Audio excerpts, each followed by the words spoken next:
Assalamualaikum warahmatullahi wabarakatuh. A'udzu billahi as-sami'il 'alim minasyaitonir rajim. Bismillahirrahmanirrahim. Alhamdulillahi rabbil alamin. Wassalatu wassalamu ala sayyidil mursalin nabiyyina Muhammadin wa ala alihi wa sahbihi wa man sara ala nahjihi wa ihtada bihadihi wastanna bi sunnatihi ila yaumiddin. Qala rabbi shrah li sadri wa yassir li amri wahlul 'uqdatam min lisani yafqahu qawli. سبحانك لا علم لنا إلا ما علمتنا إنك أنت العليم الحكيم ولا حول ولا قوة إلا بالله العلي العظيم أما بعد. Muslimin muslimat sidang penonton yang dikasihi sekalian, alhamdulillah bertemu lagi kita pada pagi ini dalam slot kuliah subuh. Pagi ini kita akan meneruskan perkongsian ilmu. Tajuknya berkaitan dengan hadis 40 yang kita fokus kepada hadis yang ke-31. Bertajuk Hakikat Zuhud dan Kesannya. Kita menggunakan kitab hadis 40 karangan Al-Imam An-Nawawi rahimahullah ta'ala, dan kita merujuk kepada kitab Al-Wafi, huraian kepada hadis 40. Muslimin muslimat sidang hadirin yang dikasihi sekalian, alhamdulillah pagi ini pagi 6 Rejab bersamaan dengan 18 Februari. Kita menjangkakan 18 Februari kita akan keluarlah daripada kepungan PKP ni. Tapi sebenarnya jangkaan kita itu sebenarnya tidak tepat memandangkan situasi COVID-19 yang berlaku dalam negara kita. Kalau kita tengok semalam, kes baru menghampiri 3,000 kes, iaitu 2,998 kes. Jadi keseluruhan kes setakat ini sudah menjadi 272,163 kes. Jadi untuk menjangkakan tamatnya PKP ini agak sukar jugalah. Tambahan lagi kalau di Selangor, kes baru ada 1,382 kes. Yalah, kalau kita nak banding dengan Perlis yang berada di hujung utara tanah air ni, memang dia tak ada kes. Labuan pun yang sebelum ni tak ada kes, sudah ada 1 kes. Jadi muslimin dan muslimat ini kasih sekalian, walau apa pun perkembangan, kita bersabarlah sehingga 4 hari bulan Mac nanti, kan? Kita tengok ada dapat keluar daripada PKP kepada PKPB ke, jangan jadi PKPD, waliyazbillah. Dan kes masih tinggi di sekitar kita. Di situ kita ambillah tindakan kawalan diri sendiri. Semoga Allah Ta'ala menjaga kita dan keluarga kita demi keselamatan negara kita. Jika tidak ada keperluan untuk keluar, maka baik di rumah. Bagi anak-anak, belajarlah dari rumah. Kerajaan pun telah memperkenalkan TV pendidikan ataupun didik TV. Bolehlah kita melihat rancangan-rancangan yang berkaitan dengan kita. Dan ingatkan supaya kita ni jangan leka dan alpa. Kita belum menang. Di sekitar kita ini banyak kes. Jadi kita amalkanlah 3W. Wudu, wear mask, warn from tempat sempit. Dan kita patuhlah SOP baru ni sebagai norma baru dalam hidup kita.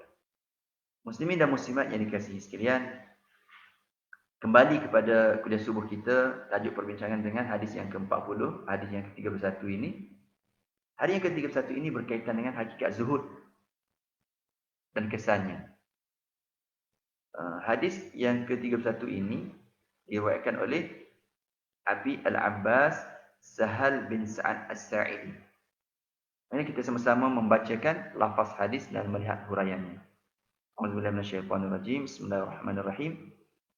An Abi Al-Abbas Sahl bin Sa'd As-Sa'idi radhiyallahu ta'ala anhu qala جاء رجل إلى النبي صلى الله عليه وسلم فقال يا رسول الله دلني على عمل إذا عملته أحبني الله وأحبني الناس فقال صلى الله عليه وسلم ازهد في الدنيا يحبك الله وازهد فيما عند الناس يحبك الناس. Muslimin dan muslimat yang dikasihi sekalian. Hadis yang ke-31 mengenai hakikat zuhud dan kesannya. Kita ulang lagi sekali. Hadis yang diriwayatkan daripada An Abi Al-Abbas Sahl bin Sa'd As-Sa'idi radhiyallahu ta'ala anhu qala jaa'a rajulun ila an-nabiy sallallahu alaihi wasallam faqala ya Rasulullah dullani ala amalin idza amiltuhu ahabbani Allah wa ahabbani an-nas. Faqala sallallahu alaihi wasallam izhar fid dunya yuhibbuka Allah wazhad fima 'indan nas yuhibbuka an-nas. Hadithun hasanun rawahu Ibnu Majah wa ghairuhu bi asanida hasanah. Tuan-tuan muslimin dan muslimat yang dikasihi sekalian, hadis riwayat Ibnu Majah dan lain-lain dengan sanad-sanad yang baik. Hadis ini adalah daripada riwayat Khalid bin Umar dan Al-Qurashi daripada Sufyan daripada Sahal. Al-Imam Ahmad juga berkata berkenaan dengan Khalid ini, dia adalah seorang yang mungkar dalam riwayatnya. Dia menceritakan cerita-cerita batil. Ibn Ma'in pula berkata, periwayat hadis inilah, dia adalah pendusta. Saleh bin Ibnu Muhammad dan Ibnu Adi menghubungkannya, iaitu Khalid, perawi ini, sebagai orang yang mereka-reka hadis palsu. Itu kalau kita lihat kepada syarah hadis Qaulu An-Nawawi ini yang dikarang oleh Al-Imam Ibn Daqiq. Walaupun begitu, kita tengok sanadnya dengan banyak riwayat ini dia naik kepada sanad yang hasan. Perbincangan berkenaan hadis ini panjanglah. Tapi kita tengok perbincangan berkenaan dengan sanad tu panjang. Jadi kita fokus kepada fiqhul hadis. Apakah yang dimaksudkan, yang dikehendaki dalam pada hadis ini? Hadis daripada Abu Abbas Sahal bin Sa'id As-Sa'idi radhiyallahu ta'ala anhu. Beliau berkata, ada seorang lelaki telah datang menemui Nabi sallallahu alaihi wasallam, lalu dia berkata, "Wahai Rasulullah, tunjukkanlah aku suatu amalan yang apabila aku lakukannya, aku dikasihi oleh Allah dan dikasihi oleh manusia. Dullani ala amalin idza amiltuhu ahabbani Allah wa ahabbani an-nas." Aku dikasihi oleh Allah dan aku dikasihi oleh manusia. Maka baginda Nabi sallallahu alaihi wasallam bersabda, "Izhad fid dunya." Engkau zuhudlah terhadap dunia. Zuhudlah engkau terhadap dunia. Yuhibbukallah. Nescaya Allah akan mengasihi engkau. Wazhad fima 'indan nas yuhibbukan nas. Kamu zuhud apa yang ada di tangan manusia, nescaya manusia akan kasih kepada kamu. Muslimin dan muslimat yang dikasihi sekalian, apakah kepentingan hadis ini? Hadis ini menerangkan suatu sifat yang sangat penting yang harus ada pada diri setiap mukmin. Itu sifat zuhud. Dan hadis ini mengandungi dua wasiat Nabi yang besar. Yang pertama, kita zuhud terhadap dunia ini, satunya merupakan sebab seorang hamba itu mendapat cinta Allah. Dan kita jadikan dunia itu di tangan kita, tidak masuk dalam hati kita. senang diberi, senang ambil dan senang beri, senang dilepaskan, maka kita akan dikasihi oleh Allah. Yang kedua, zuhud terhadap apa yang dimiliki oleh manusia, yang merupakan sebab kita mendapat kecintaan dan darjat di sisi manusia. Kalau kita tidak perlu kepada harta yang ada pada manusia yang lain, manusia akan sayang kepada kita lah. Tapi kalau kita mendambakan harta yang ada pada mereka, mereka akan lemas dengan kita. Itu manusia lah. Macam mana? Okey, kalau kita tengok sesungguhnya dalam Islam ini, seseorang tidak akan mendapat kebahagiaan di dunia ataupun di akhirat kecuali bila dia dapat cinta Allah. Bila dia akan dapat cinta Allah ni? Bila dia mengutamakan kehidupan akhirat yang kekal abadi lebih daripada cintanya kepada dunia yang fana ini. Begitu juga dia berusaha mendapatkan cinta daripada manusia. Macam mana cinta daripada manusia? Dia cuba membebaskan dirinya daripada inginkan apa yang dimiliki oleh manusia. Berupa kesenangan hidup, berupa kemewahan. Sebaliknya, dia memenuhi sisa-sisa hidupnya dengan amalan soleh. Kerana itulah yang lebih afdal, yang lebih kekal, yang lebih baik untuk bekalan akhiratnya. Sebab itulah Al-Imam Ibn Hajar Al-Haytami berkata berkaitan dengan hadis ini, kata beliau rahimahullah ta'ala, ini merupakan salah satu daripada 4 hadis yang menjadi fas Islam. Muslimin dan muslimat yang dikasihi sekalian, menarik juga kalau kita tengok perkataan-perkataan yang ada dalam hadis ini. Sebelum kita tengok pengajaran hadis ini, kita tengok dulu ada kalimah-kalimah yang boleh kita hafal dan boleh kita fahami. Yang pertamanya kalimah ahabbani Allah. Apa maksud ahabbani Allah? Allah cinta padaku.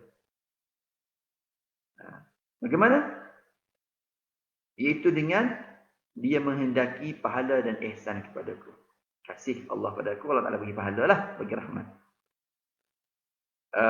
Perkataan yang kedua, ahabbaniyan nas. Ahabbaniyan nas, manusia kasih padaku. Apa maksud manusia kasih padaku? Mereka sayang kepadaku secara tabi'i, secara semula jadi. Kerana cinta mereka itu mengikut cinta Allah. Sebenarnya bila Allah cinta pada seseorang, Allah Ta'ala akan campakkan cintanya ke dalam hati makhluk. Ada satu firman Allah Ta'ala yang bermaksud, sesungguhnya orang-orang yang beriman dan beramal soleh ini, Allah Ta'ala akan melimpahkan rahmat kepadanya, dan Allah Ta'ala akan menanamkan bagi mereka dalam hati manusia, orang ramai itu, perasaan kasih sayang. Sayaj'al innal ladhina amanu wa amilus salihat sayaj'alu lahumur rahmanu wudda. Surah Maryam, ya. Innal ladhina amanu wa amilus salihat sayaj'alu lahumur rahmanu wudda. Orang yang beriman dan beramal soleh ini, Allah Ta'ala akan melimpah-limpahkan rahmatnya, menanamkan bagi mereka dalam hati orang ramai perasaan sayang. Kemudian izhad, zuhud.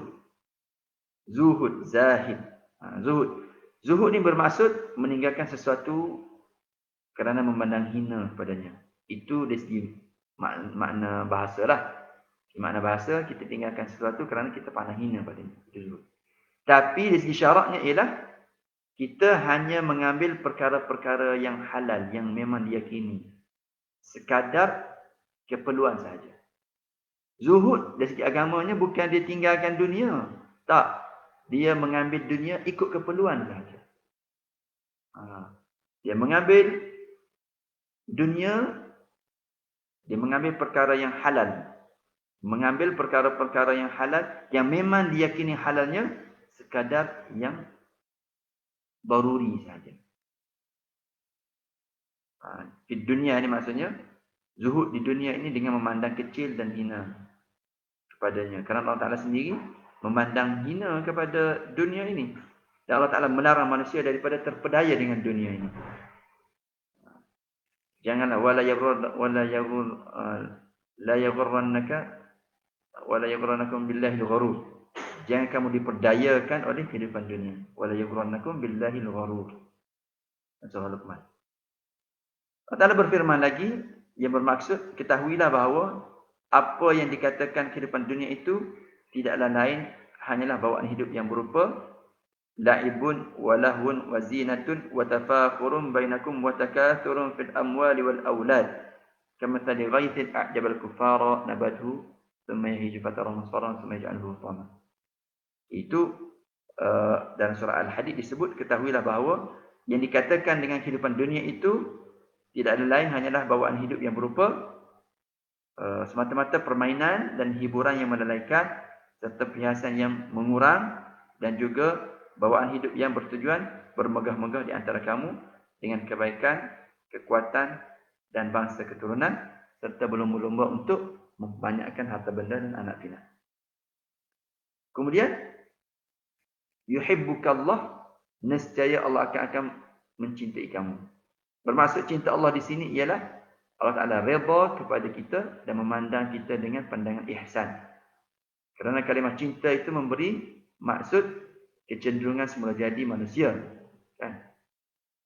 Oleh itu mustahil bagi Allah lah.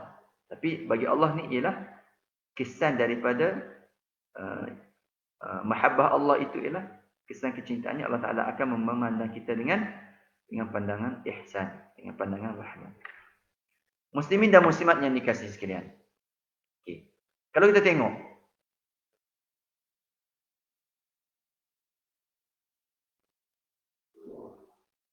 siapa ni? Hisham ni. Ada minta bantuan ni. InsyaAllah. Okay, baik. InsyaAllah semoga Allah Ta'ala membantu melunaskan, memudahkan urusan saudara Syam ni. InsyaAllah. Okey, baik. Kita kembali kepada perbincangan kita. Apakah pengajaran daripada hadis ini? Kita tahu maksud zuhud di sini kan. Jadi hadis ini menerangkan satu sifat penting yang harus ada pada diri setiap mukmin, iaitu sifat zuhud. Zuhud terhadap dunia ni mempunyai banyak pengertian. Kalau mengikut ulama tasawuf, antaranya membenci dunia ataupun berpaling dari dunia ataupun meninggalkan ataupun menjauhkan diri daripada kemewahan dunia serta mengosongkan hati daripada ingat perkara-perkara dunia. Itu pengertian di kalangan ulama tasawuf. Para ulama salaf dan para ulama khalaf, mereka mempunyai pelbagai definisi tentang zuhud ini. Dan kesemuanya kembali kepada kata-kata yang diriwayatkan oleh Al-Imam Ahmad daripada Abu Idris Al-Khawalani.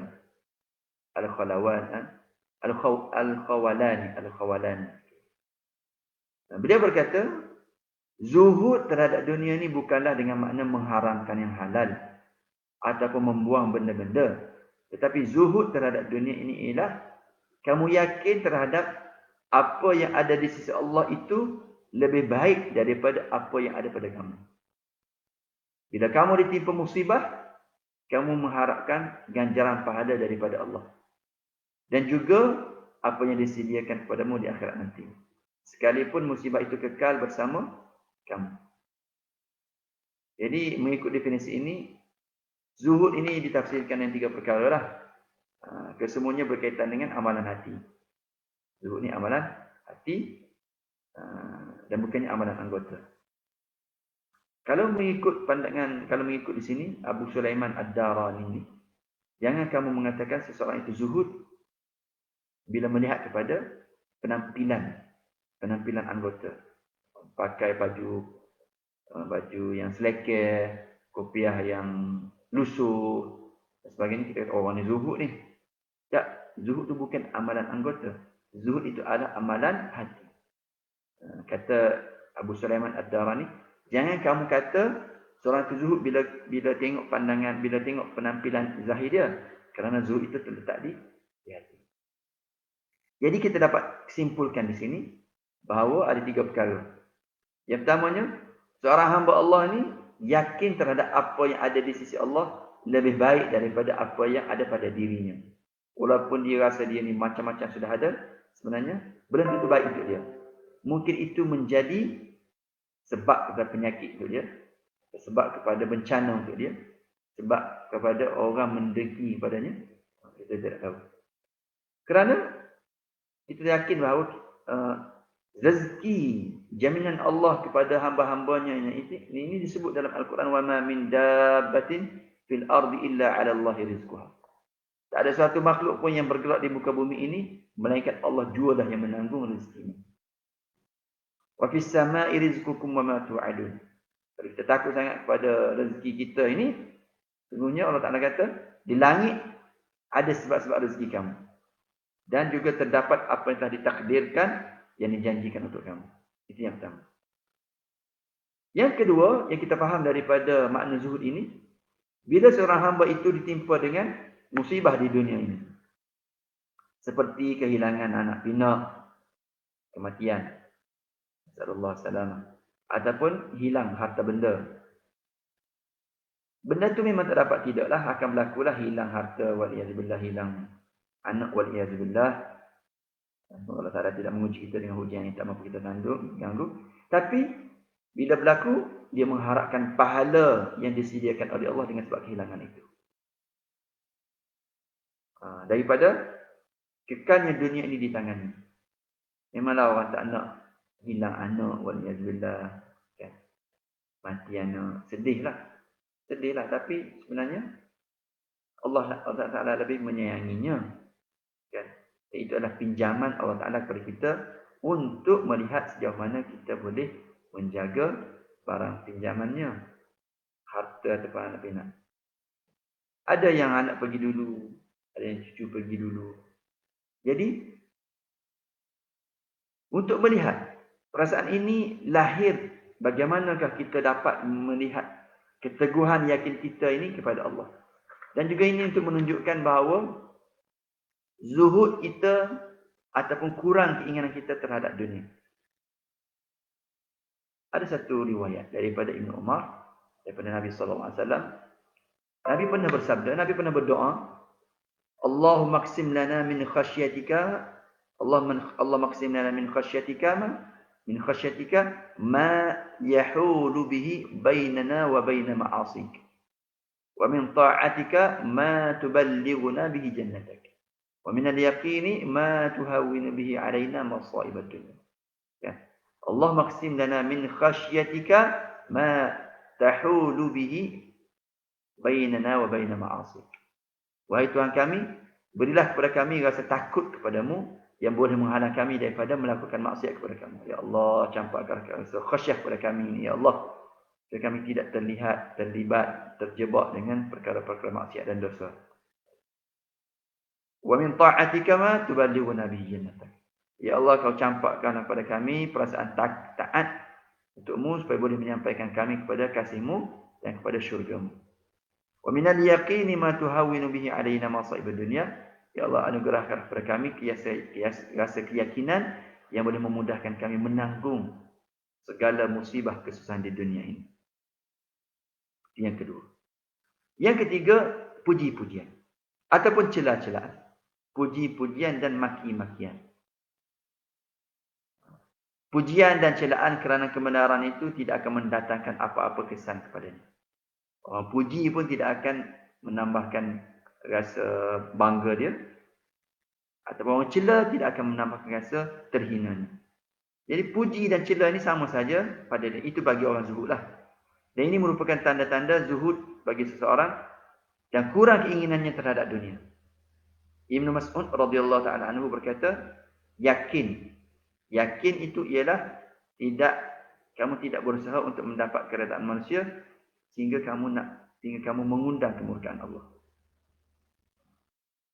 Ibn Mas'ud kata, yakin itu ialah kamu tidak berusaha untuk mendapat keredaan manusia sehingga kamu mengundang kemurkaan Allah.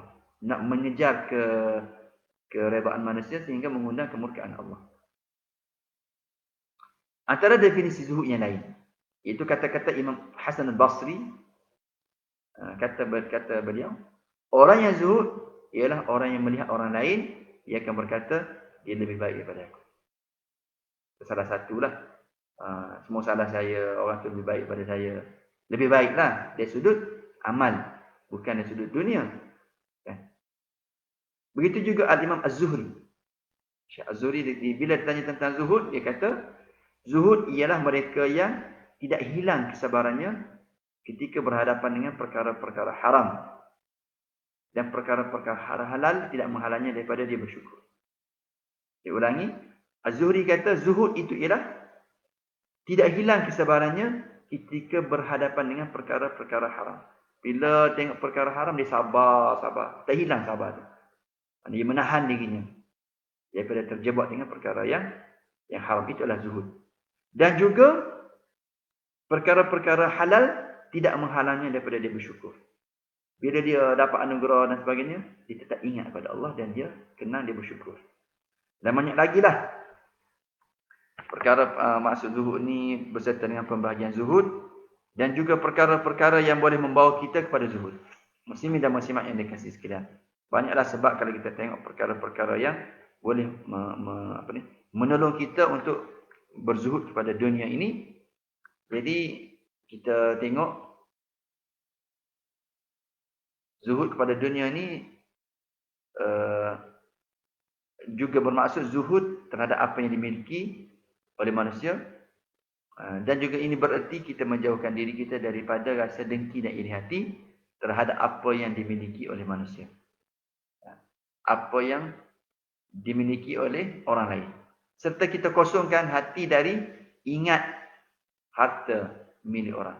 Duk terkenal rumah orang tu, duk terkenal kereta orang tu, duk terkenal makanan orang tu. Okay. Tapi ini bukan bererti kita membenci sehingga kita suka kesenangan orang lain itu hilang. Itu maksudnya ghibtah. Ghibtah. Ghibtah ni dia dengki, hasad dengki supaya nikmat orang lain itu hilang. Yang ni dilarang. Itu tak boleh. Zuhud sebenar bukan bererti meninggalkan dunia. Ataupun langsung tidak berharta. Tak salah. Kena ada juga harta ni. Senang kita nak buat urusan ataupun nak bantu orang lain macam yang diminta oleh sahabat kita. Jadi zuhud ni, zuhud yang sebenarnya sejati ialah tidak menjadikan dunia dan kemewahan hidup sebagai matlamat hidup. Walaupun kekayaannya memenuhi dunia. Dia orang kaya, dia terkenal sebagai orang kaya. Dah pernah berlaku dalam sirah Nabi, ada jutawan zaman Rasulullah namanya Abdurrahman bin Auf. Abdurrahman bin Auf ni, matlamat hidupnya ialah redha Allah. Dan dia berkongsilah nikmat itu dengan orang lain. Dia kaya. Dan banyak lagi lah perumpamaan Allah Ta'ala menggambarkan dunia ini yang kita kejar ini, benda yang akan hilang. Benda yang akan hilang. Jadi muslimin dan muslimat yang dikasihi sekalian, saya rasa cukuplah setakat itu dulu perkongsian kita untuk kali ini berkaitan dengan zuhud ni. Zuhud dalam berkata-kata lah juga. Zuhud dalam berkata-kata. Jadi kesimpulannya, bila kita sama-sama beramal dengan sifat zuhud ini, kita tidak membuang dunia, tapi kita mengambil dunia sekadar keperluan kita. InsyaAllah, mudah-mudahan kita terselamat daripada fitnah dunia. Dan Nabi SAW mengajar kita berdoa, Allahumma ja'alid dunya fi aidina wa la taj'alha fi qulubina. Ya Allah, jadikanlah dunia itu di tangan kami. Senang kami melepaskannya dengan reda. Janganlah dunia itu masuk dalam hati. Kalau masuk dalam hati ni dia terkenang, dia sukar, dia akan mengganggu segala amal ibadat kita, mengganggu kekhusyukan kita dan sebagainya. Muslimin dan muslimat yang dikasihi sekalian, apa yang baik itu daripada Allah Subhanahu Wa Taala, apa yang tak baik itu daripada kelemahan diri saya sendiri. Semalam-semalam kita beramal untuk diri kita dan mengajak orang lain juga untuk sama-sama beramal. Sebagaimana Nabi SAW bersabda, "Man dalla ala khairin falahu mithlu ajri fa'ilihi." Siapa yang menunjukkan satu kebaikan, maka dia akan mendapat pahala seperti pahala orang yang melakukannya. Dalam riwayat Imam Muslim pula disebut, "Man da'a ila hudan kana lahu min al-ajri mithlu ujuri man tabi'ahu la yanqusu dzalika min ujurihim syai'an." Siapa yang mengajak kepada petunjuk, dia akan dapat pahala, dan pahala orang yang mengikutinya tanpa mengurangi pahala orang amalan orang yang mengikutinya sedikit. Muslimin dan muslimat yang dikasihi sekalian, kita tutup dengan doa. A'udzubillahi samii'il 'aliim minasyaitonir rajiim. Bismillahirrahmanirrahim. Alhamdulillahirabbil alamin. Allahumma shalli 'ala Muhammad wa 'ala alihi washabihi ajma'in. Allahumma anfa'na bima 'allamtana wa 'allimna ma yanfa'una rabbi zidna ilma. Rabbana atina min ladunka rahmatan wa hayyi lana min amrina rasyada. Allahumma ij'alid dunya fi aydina wa la taj'alha fi qulubina. Ya Allah, jadikanlah dunia itu di tangan kami. Janganlah dunia itu masuk dalam hati kami. اللهم جنبنا منكرات الأخلاق والأعمال والأهواء والأدواء. اللهم اقسم لنا من خشيتك ما تحول به بيننا وبين معاصيك، ومن طاعتك ما تبلغنا به جنتك، ومن اليقين ما تهون به علينا مصائب الدنيا. ربنا آتنا في الدنيا حسنة وفي الآخرة حسنة وقنا عذاب النار. وصلى الله على سيدنا محمد وعلى آله وصحبه وسلم. سبحان ربك رب العزة عما يصفون وسلام على المرسلين والحمد لله رب العالمين. Terima kasih kerana mengikuti kelas subuh kita pada pagi ini. Wallahu a'lam, aqulu qawli hadza wa astaghfirullah li wa lakum. Assalamualaikum warahmatullahi wabarakatuh.